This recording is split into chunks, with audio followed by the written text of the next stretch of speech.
Good afternoon and welcome back, ladies, gents and Pikachus, to another analysis and breakdown of the Quran of the Muslims!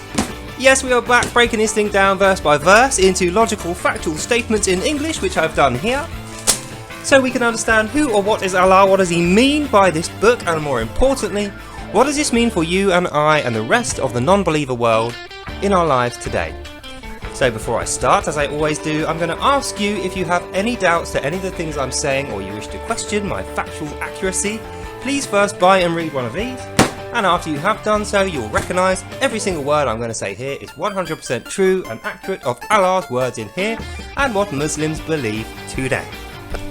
So, if you've been paying attention and you saw the last episode, we went through how Allah defends his Allah monetary fund, you know, the large collection of valuables and jewellery which he gets his Muslims to loot and pillage and then come back to him through their blessings to the mosque. So rather than go through any more verses, I wanted to just have a little look at these in more detail, and I wanted to take you through my thoughts on these verses because the way they're written, as we went through in the last episode, they're very direct. It's not like his usual tactics of sophistry and trickery in writings which confuses the reader and gives them more questions than it does answers. This is all direct answers. This is like, give me your money, don't take any elsewhere, don't try and lend it to other people so that you don't have to give it to me. You know, Allah's very specific about this to his Muslims. He says to his Muslims, don't give your slave all your money so that you can then go to the mosque and say, I don't have any money to give you. Allah will know that you gave it to your slave, so he will then have to pay back, and you will have to pay back, and if you don't, you'll burn forever in hell, and you won't be worshipping enough, so fucking get on your knees and give me money. But I wanted to have a little look into how does this happen in society today? How does this happen in Britain? Because you may have noticed that Muslims who are imams and preachers, when you see them in normal life, you think, well, these guys have got loads of money. That can't be true. How can they be giving all their money and property to the mosque if they're driving around in Mercedes and Lexus and they've got big houses and plush suits on? How does that work? And although it's not written in the Quran, I can tell you this from experience. What I found out is mosques have their own documents and paperwork. So say a Muslim guy becomes like a mayor or something like that, and he has a fancy suit on, a big house and a nice fancy car, and he drives around, and all the things that he does, when you see them, you might think, this guy's super loaded, he's got loads of money. Because of his appliance and his adherence to Sharia, the way that he works for the mosque, he doesn't actually own any of that stuff. Although his name is on the deed, to the mosque, that deed doesn't mean anything. They have got a deed for themselves and they own all his stuff, and the only reason he's allowed to borrow it from them and use it as if it's his is because he is worshipping Allah and he's being obedient to Allah. So he's going out as the mayor and he's setting up groups or charities and he's speaking to other businesses and he's claiming that he's doing them a favour because he works for the council. It's definitely not anything to do with the mosque. It's nothing to do with Allah. I'm just the mayor, I'm just doing this to be nice to you. You know, it's like Sadiq Khan. Oh, I just want Londoners to do really well. Fucking no. He's doing it for Allah. And he doesn't own any of that stuff. The mosque own that stuff. And if you think about it, when the mosque are doing mosque work, they don't have to pay any tax and they get reduced rates on everything. So if you were to buy a car, you're paying full price, you're paying full tax, you're paying insurance, you're paying petrol. It's costing you a lot of money. But if the mosque were to own that car and then lend it to you, you don't have to pay for it at all. The mosque has to pay half. They don't pay any tax. Their petrol can be claimed back as a tax-free effort because the mosque is doing mosque work. And then you can just borrow it so they can put all your costs on the mosque and get the tax rebates and get the free fuel and get the, you know, all the other benefits. And that is how this works in relation to British culture. So when you see these guys swanning about in their flash suits and their posh sports cars with their big fancy houses, giving it the big I am, making out like they're living the dream, no, they're fucking not. They're a slave. Allah owns all of that stuff through the mosque, and they're only allowed to do that and have that stuff while they're obeying Allah. So what that means is, if any of these guys dare to openly say, I don't believe in Allah anymore, I want to leave, I want to be an atheist. You know, like Lubna. I'm sure her car, a lot of her stuff, her money, the wealth in her life came through the mosque. or through her family who got it through the mosque, as soon as she said, I don't want to be a Muslim anymore, I don't believe in Allah, all that stuff was suddenly in doubt, and they said, we're going to take that off you unless you do what we want. And that's why she makes the videos now, apologising for Islam, making excuses for Islam, and all her previous videos slagging off Islam, fairly in my estimation, are now deleted. So that's why what's on this page here that we read in the last episode is so important to us as British people. And also, I suppose, why we feel ripped off when we see these Muslims getting an easy ride, not having to pay tax, having, you know, supposedly living the dream while we're slaving away in our jobs, having to pay tax and be careful with our money. And we see that and we think, well, how's that fair? It's not fair. It's not fair on them either. They are slaving away for the mosque, and the mosque is using them as a propaganda avatar by putting a nice suit on them, putting a nice car on them, putting a nice house on them, and then making social media posts so that you and I think, oh, Islam people are just rich. That's just how it works. Maybe we should go to Islam, then we will be rich. That's what they want you to think. And the reason they want you to think that is because if you think that and you join Islam, all the money that you make is going back to Allah. And as he says here, Allah will severely punish you in your profiting, but reward you in a profit blessing to Allah. So the mosque will give you a nice car and a fancy suit and allow you to go and sell Islam to people and say, well, look at this, I've got such a great life and all these riches, and it's all because of Allah. What they won't tell you is what's written in the Quran. Allah hates evil sinners who are the greedy, and that means you give all your money back to Allah, otherwise you're not worshipping enough. And by the way, he'll mind control you to make sure you do, and he'll know if you're not. This bit about when slaves fill in your debt, though, that's my favourite bit. Because if you think about it, if you're a Muslim and you've got like 4 wives and each one of your wives has got a slave, so you've got like 8 people to take care of in your household, that actually is going to cost a lot of money.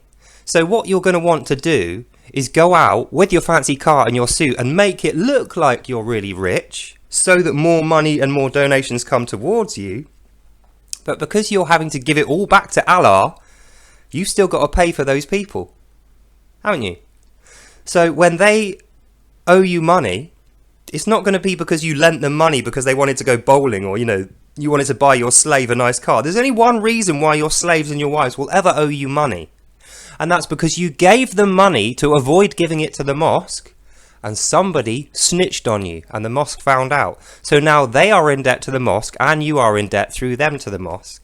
And that is why Allah makes sure you know it's greedy and sinful for you or your slaves to have any wealth, but it's absolutely not sinful to Allah to have all that wealth, and that is why it all has to go back to Allah. And that is why the last verse is, fear that final day, because you've got your whole life to make sure all this money goes back to Allah, but it's not about money for you, it's only about money for Him. For you, it's about fearing Allah, paying the debt you were born with, which is nothing to do with money, which you cannot ever pay off until that last day. So that's why I say Allah is a socialist, because in Allah's mind, He should control all the money, He should control all the wealth, and just give it to you when you're working for Him, which is exactly what socialists do. In fact, it's interesting to think, isn't it? If Allah created the whole world as a bounty for you, O Muslims, why do you have to give it back to Him? Why did He put it in the pockets of Jews and Christians and atheists and order you to go and kill them, to go and recover it? If He made it a bounty for you, you would have been born into it, but you were not. And I think that is further proof that this stuff here and the writings of the Quran of the Muslims is a load of bollocks, because we know if Allah really created the world and all the wealth and resources as a bounty for you, O Muslims, A, you would have been born right next to it and it would obviously have been for you.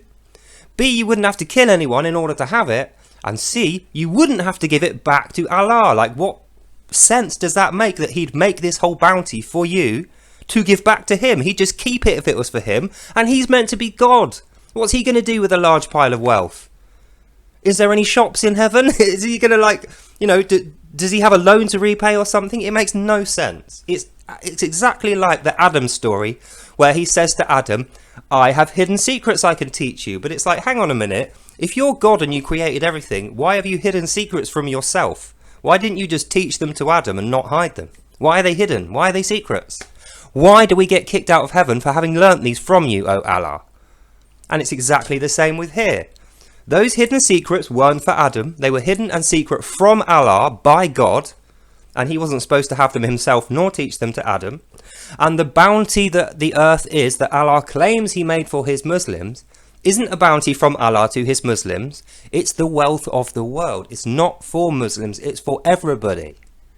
And like I say, if Allah made the bounty for you, O Muslims, why weren't you born right next to it? Why wasn't it in your pockets already? And if it was made for you, O Muslims, why does Allah want you to give it back to him and not even keep a single coin? It just doesn't make any sense. But the bit that I like the most, that makes the least amount of sense to me in the Quran of the Muslims, is this: every soul shall pay fully what Allah does demand. So he's saying here, in a roundabout way, outside of all the money and you giving the money to the mosque, outside of the wealth and the resources of the earth, the bounty, when you're born, you're already in debt to Allah. And then he says, paying this debt back through death is giving him justice. So I want to know, when you are born, why do you have a debt to Allah from the moment that you're born? And why does he need justice? What is this injustice that you have caused upon Allah when you're born?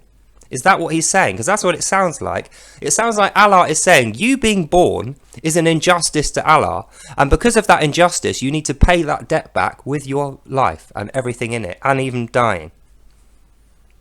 So it seems to me the only injustice there could be from you being born is if he doesn't like God, and God creating you is an injustice against him because he doesn't like God.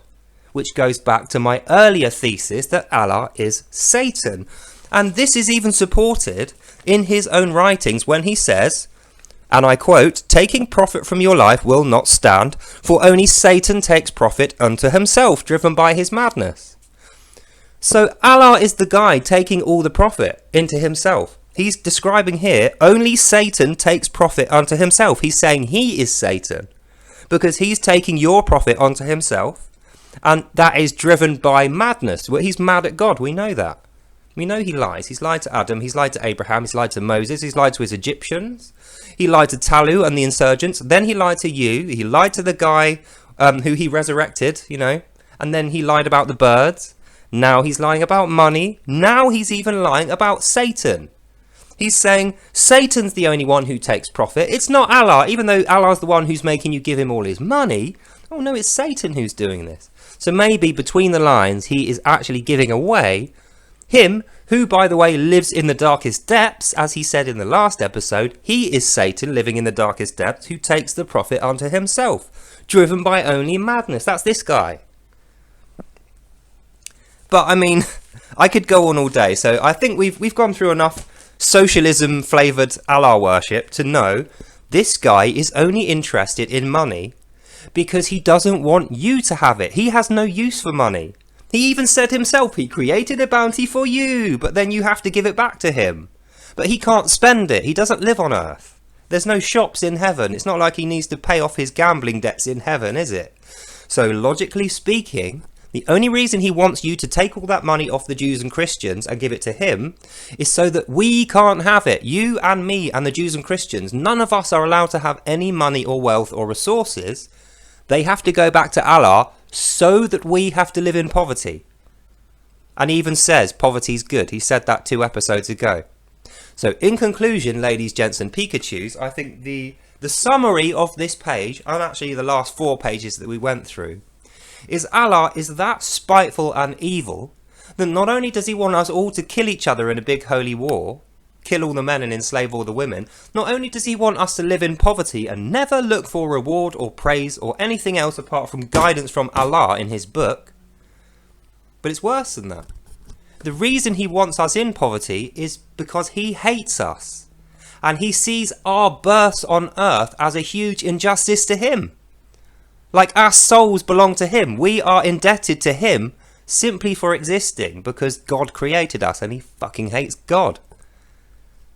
So that's the end of this video. I really hope you keep that in mind as we read into the future pages and verses of the Quran of the Muslims.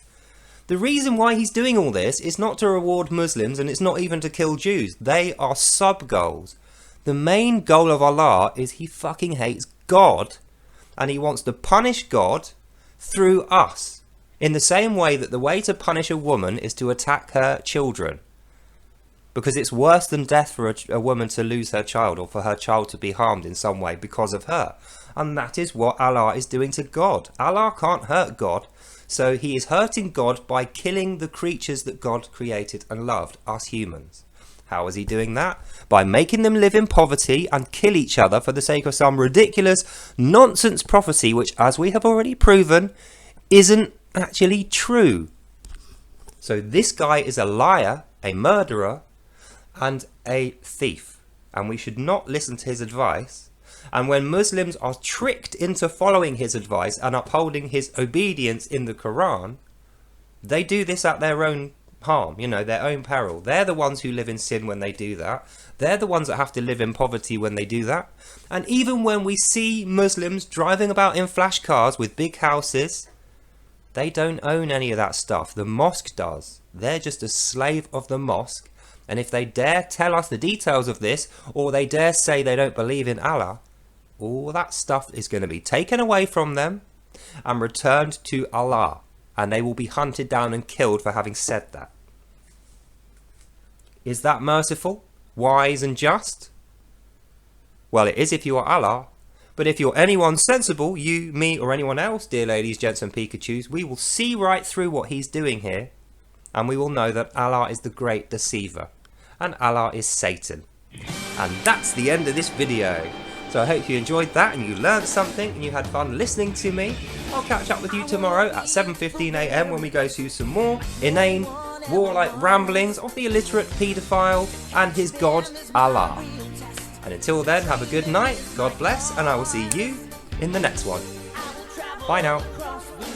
And you will be very pleased to know, as am I, that the next episode we do tomorrow at 7:15 AM will be the last page of the current surah, the book of the Quran, and then we move on to book 2. So look forward to that. I'll see you then. God bless, good night, and I'll see you in the next one.